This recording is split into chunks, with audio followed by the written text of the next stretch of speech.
તમારા ચોકઠા જે ફિટ થયેલા હોય છે ને, ચોકઠા ચોકઠા તમારી ભાષામાં શબ્દ બોલું છું, એ ચોકઠા આપણા ચોકઠા વિધાતાના લેખના નથી. સમજી રાખજો એ બેઠેલા બધાઓ.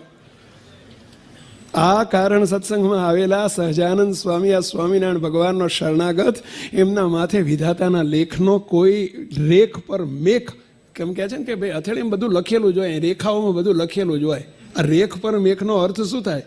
ઘણી વખત બાપજીના મુખે સાંભળ્યું છે કે રેખ પર મેખ મારી દીધી.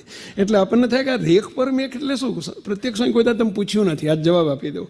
આ રેખાઓ, આ અંદર ભાગ્યની રેખા કે ને, ભાગ્ય રેખા, એની પર મેખ મારી દીધી ભગવાન સ્વામિનારાયણે. રેખ બદલી નાખી.